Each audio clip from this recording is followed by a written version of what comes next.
of world community with peace, liberty, and justice for all. Respect for the interdependent web of all existence. And one of the reasons that we have such high goals is that many of our theological ancestors had a highly optimistic view of human nature and human potential. Whereas some theological conservatives that they were defining themselves against had a very pessimistic view of human nature, original sin, total depravity. And Unitarians and Universalists, in contrast, had hope in humanity coming together to build a better world.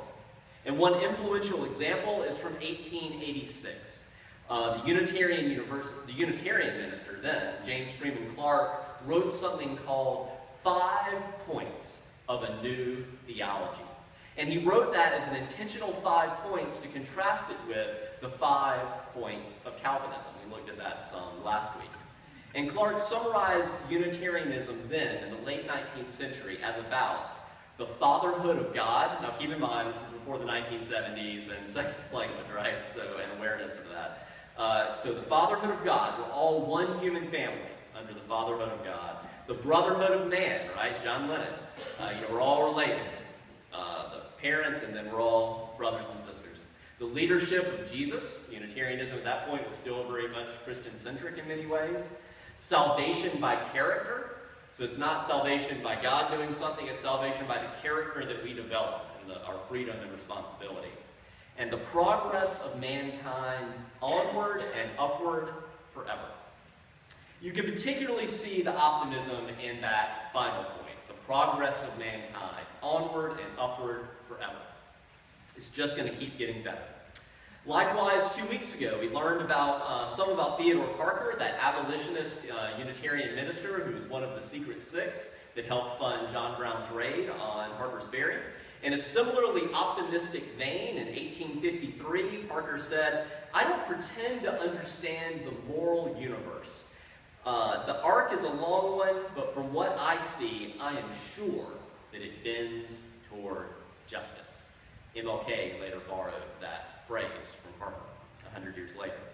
But that 19th century optimism, the progress of mankind, onward and upward forever, the arc of the universe bends toward justice, is much more difficult to maintain today in the 21st century. A major reason is that Clarke and Parker and our other optimistic 19th century ancestors had no way of predicting the world-altering events that would come and shape the 20th century. We've been focusing a lot on history the past few weeks. For any of you who are not historically inclined, I promise I will shift gears next week, and we're going to talk about comparative religions.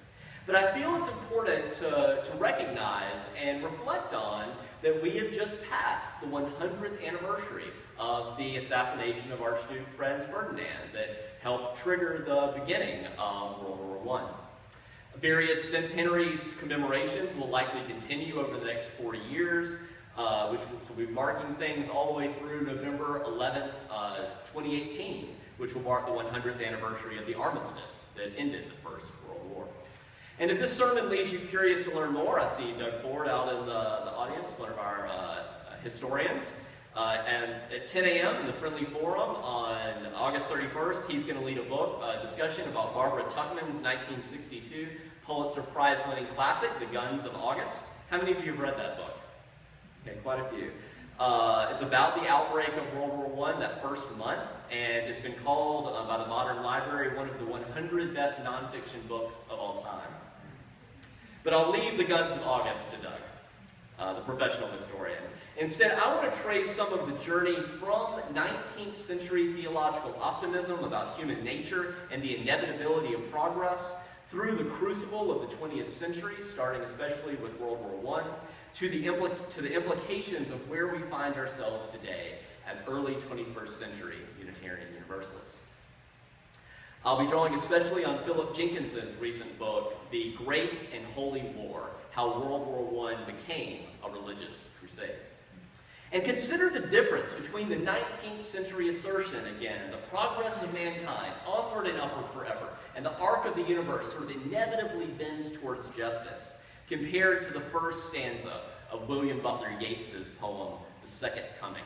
written in 1919, immediately after the end of World War I. Instead of inevitable optimism, we get turning and turning in the widening gyre. The falcon cannot hear the falconer. Things fall apart, the center cannot hold. Mere anarchy is loosed upon the world. The blood-dimmed tide is loosed, and everywhere the ceremony of innocence is drowned. The best lack all conviction, and the worst are full of passionate intensity. And there's a strong argument to be made that the turn from modernity to postmodernity, where we find ourselves today, began with the global trauma of the First World War. The move from a trust in one grand narrative of progress to a much more fragmented and fractured worldview of many competing and even contradictory worldviews about how the world is and how the world should be. No longer could we members of Western civilization pretend that modern technology and increasing global intercommunication and connection was going to inevitably unite us under the fatherhood of God, the brotherhood of man, the leadership of Jesus, salvation by character, and the progress of mankind onward and upward forever. You can hear people like in the 19th century sort of repeating that as like, we're all going to get behind that, and it's not what happened. Instead of the universe bending towards justice, science tells us that the universe ultimately tends toward entropy, toward disorder. As in Yeats's poem, the falcon cannot hear the falconer. The center cannot hold. The First World War changed everything about the realization of how much devastation we could wreak on ourselves as a species on a global scale. And as we know now, the 20th century was just getting started. From the perspective of 100 years later, many historians look back on World War I as about narrow national rivalries and selfish imperial interests. Indeed, Harry Patch, the last soldier actually to have fought in the war's trenches, he died in 2009 at the age of 111, said, quote, "Two civilized nations, British and German, fighting for our lives. What the hell we fought for, I now don't know." Patch continued, "The politicians who took us to war should have been given the guns and told to settle the differences themselves, instead of organizing nothing better than legalized mass murder." Those are hard words, but modern technology, machine guns, chemical warfare, tanks, made the First World War different and deadly on a previously unforeseen scale. Looking only at soldiers, the overall casualties were approximately 10 million. But we can look even to a single day, August 22nd, 1914, barely a month after the first shots were fired, during that period that Tuckman traces in the guns of August, when 27,000 French soldiers lost their lives in one day. 27,000. At the same time, there are other sides to the story, such as the famous Christmas truce, some of you may know about, in 1914, in which British and German soldiers came out of the trenches, of their respective trenches, to fraternize, to drink, to even play friendly games of soccer. But it's no coincidence that that Christmas truce happened in the first Christmas to come after the start of the war. The longer the battle continued, and there were many reasons that I won't get into why people had no idea the war would last 4 years, that every indication would be much shorter. But the longer the battle continued, the more entrenched and jaded soldiers understandably become, making events like the Christmas truce increasingly impossible. And as we've explored in previous weeks, delegates to the annual Unitarian Conference in 1917, in the months after the U.S. entered the war, voted overwhelmingly to support the war efforts on top of a very small handful of protests. And in contrast, by far the most significant center of Christian anti-war activism during the First World War came out of the Vatican, with the Pope regularly calling for peace and even offering compelling proposals, some of which were very similar to how the war actually ended throughout the war, of how we might end before 4 years were up. And part of why I wanted to reflect on the First World War this morning was to explore some of the ways that religion got mixed up into war propaganda, some of it just as a cautionary tale for the future. Historical records show that with startling literalism, visual representations, we have records of these today, you can Google image them, that all the main participant nations had these visual images of Christ himself on the battle lines, on their side, of course, right? Whether in films and posters and postcards, Jesus blessed German soldiers going into battle. Jesus comforted the dying victims of German atrocities. Jesus personally led a reluctant Kaiser to confront the consequences of his evil policies. We similarly have records of religious leaders infusing religiosity into the war effort. An Episcopal rector here in Washington, D.C. said, "It is God who has summoned us to this war. The conflict is a crusade, the greatest in history, the holiest." Likewise, a liberal congregational minister published an article about the Christian duty to hate. The Christian duty to hate Imperial Germany and all its works. A liberal Unitarian, Albert Diefenbach, said, "There is not an opportunity to deal death to the enemy that Jesus himself would shirk from or delay in seizing. Jesus would take the bayonet, the bomb, the grenade, and the rifle." End quote. I bring up these examples in part to contrast them with what followed, of how we're different as a people as a result of World War I. It's very interesting that, as Jenkins writes, World War II produced no overtly religious manifestations, even vaguely comparable to those that I just mentioned in the first. It's very difficult to find propaganda imagery depicting supernatural intervention on the battlefield that was commonplace a generation earlier. What changed was the disillusionment following the First World War. Influenced by books such as the Schofield Reference Bible. Who knows what I'm talking about, the Schofield Reference Bible? So it's key to sort of the second coming in apocalyptic scenarios. So very influential in conservative communities.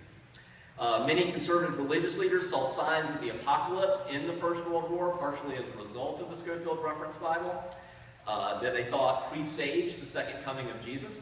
Jenkins traces the height of these apocalyptic hopes to late 1917, when headlines were reporting, I mean, think about what it must have been like. Headlines were reporting the Russian Revolution, the apparitions of the Virgin Mary at Fatima in Portugal, this is all at the same time, and British General Sir Edmund Allenby entering Jerusalem and winning battles in places like Megiddo, right? And headlines read, if you go back and look them up, the world's media commonly referred to that battle as Armageddon, because, related to the book of Revelation. But as Jenkins writes, of course, those millenarian hopes never materialized. By 1918, surrounded by the legions of the bereaved and the millions of maimed, it then seemed blasphemous to speak about World War I as bringing in the kingdom of God or living in the end times. And I'm not even getting into the Spanish flu pandemic, which started during the last years of World War I and killed at least 5 times as many people as the war. 5 times as many. There is, of course, so much more to say about the First World War, and much more that I'm sure will be explored in various ways over the next 4 centenary years. But as I move toward my conclusion, I want to make 3 important points from Jenkins that are clear now, 100 years later, about how our world, especially our religious landscape, has changed as a result of World War I. The first is that before World War I, Europe was much more the center of global Christianity. Even more significantly, events like the Armenian genocide that killed many Armenian Orthodox Christians, as well as the Russian Revolution, which drastically affected the Orthodox Christians, the Russian Orthodox Christians, who previously accounted for 1/4 of the world's Christians. From the perspective of 100 years later, we can see that in 1914, the year World War I began, the Orthodox outnumbered Pentecostal and Charismatic Christians by better than 100 to 1. Today, Pentecostal Charismatic believers outnumber the Orthodox 3 to 1. That's not to say anything good or bad about Pentecostalism. It's just to show the shift of how Orthodoxy has lost dominance. And Jenkins writes, by 2030 at the latest, Africa will be the world's largest Christian continent, and most of its major churches will to some degree trace their origins to the spiritual explosion of the World War I years. Second, 100 years later, we can see that the end of the Ottoman Empire in the aftermath of World War I, with its effective end of the Islamic Caliphate, has radically changed Islam. In Jenkins' words, as a political force, Islam in 1914 was inconceivably weaker than it is 100 years later today. There were perhaps, in 1914, 240 million Muslims in the world, so that Christians outnumbered Muslims by 2.5 to 1. compared to a modern ratio of about 1.5. The number of Muslims alive in 1914 was not much larger than the modern Muslim population of just the nation of Indonesia. I'll pick up there in a sermon in October about the future of Islam and the dynamics affecting it. For now, point 3, World War I tremendously affected Judaism as well. In 1900, Europe was home to 80% of the world's Jews. Today, over 80% are located in just 2 countries, Israel and the United States. The war accelerated trends that were already in progress. And of course, the conflict in Palestine today cannot be understood without the 1917 Balfour Declaration from the British supporting the establishment in Palestine of a national home for the Jewish people. In 1860, Palestine had perhaps 7,000 Jews, rising to 60,000 by 1914, but the growth was then dramatic. Between 1919, so right after World War I, and 1930, 120,000 Jews arrived, with the peak immigration in 1925. The Jewish share of the population grew from perhaps 5% in 1880 to 16% in 1931, and that was before the Nazis seized power in Germany. By 1948, the Jewish population was 650,000. Our religious landscape has changed so much from World War I globally. Before World War I, the Middle East had significantly larger Christian populations, and that matters, right? When you live beside each other, it's different. It creates a cosmopolitanism at its best. And Europe had many more Jews. After World War I, Jenkins shows that from a religious perspective, the world underwent what we could call a great simplification, in which a mainly Muslim Middle East now stands against a Europe defined by its Christian heritage, and a Christianity that scarcely acknowledges its lost Middle East dimension. With all that being said, and with all we know 100 years later about after the start of World War I will tell you that I still believe in setting our sights high, on that high bar that our UU7 principles call us to. The inherent worth and dignity of every person. The goal of world community with peace, liberty, justice for all. And the interdependent web of all existence. That what we do affects every other person. But the lessons of the First World War challenge us that reaching those worthy goals is by no means inevitable. History doesn't bend towards justice. Peace with justice will only come if we humans freely choose the things that make for peace and justice. In the words of Dr. King, we must learn to live together and care about each other, all of us, as brother and sister, or we will perish together as fools. And that spirit of embracing one another, of choosing love, I invite you to rise and embody your spirit as we sing together our final hymn, 131, Love Will Guide Us.